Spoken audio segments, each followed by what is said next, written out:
আমাদের নিয়োগটা আল্লাহর রহমতে স্বচ্ছই হয়েছে। এখানে কোনো স্বজনপ্রীতি দেখানো না, কোনো টাকা পয়সা কোনো লেনদেন হয় নাই। আমরা একদম নিজ চোখে নিজের সামনে থেকে দেখছি। আমাদের প্রত্যেকটা ইভেন্ট আমাদের নিজের সামনে থেকে দেখা হয়েছে।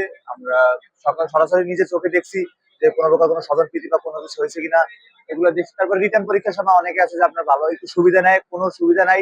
মনে করেন পরীক্ষা যদি আপনি এদিক থেকে ওদিক ধারও করেছেন, আপনার খাতা নিয়ে যাওয়া হতো, আর খাতা কখনোই ফেরত দিত না। এরকম হয়েছে। দেন আমাদের ভাইবা তো আমাদের সরাসরি নিছে এইখানে। আল্লাহর রহমতে আমরা টিকছি একদম ফুল স্বচ্ছভাবে। কোনো প্রকার কোনো দালালের খপ্পরে পড়িনি, কোনো প্রকার কোনো টাকা পয়সা লেনদেনও করিনি আমরা।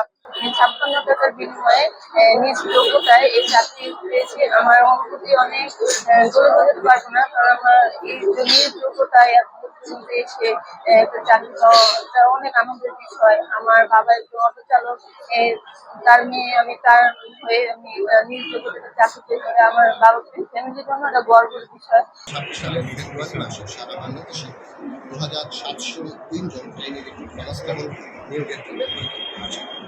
তারই অংশ হিসেবে আমাদের যে পটুয়াখালী জেলায় আমরা ২৯ জনের নিয়োগ প্রক্রিয়ার প্রাথমিক বাছাই আমরা সম্পন্ন করছি।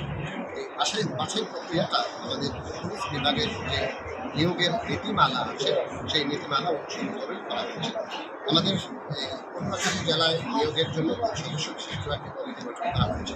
সেই কমিটির সভাপতি জেলা, ২ সদস্য হচ্ছেন একজন মাধবপাড়া সার্কেল প্রিন্সিপাল এবং রাজাপুর সার্কেল সহকারী প্রিন্সিপাল। এই কমিটির কার্যক্রম মনিটর করার জন্য পুলিশ হেডকোয়ার্টার্সের আরও শাখার সাথে প্রতিনিধি প্রেরণ করেছে। আমাদের পুরো কার্যক্রমকে তারা নিবিড়ভাবে পর্যবেক্ষণ করেছে। পুলিশে ট্রেনি রিক্রুট কনস্টেবল নিয়োগ প্রক্রিয়া একটি সুন্দর সুশৃঙ্খল প্রক্রিয়া, যেখানে প্রথমত তার শিক্ষাগত যোগ্যতা বাছাইয়ের জন্য কাগজপত্রগুলো পর্যালোচনা করা হয়। পরবর্তীতে ফিজিক্যাল ট্রেনিং বা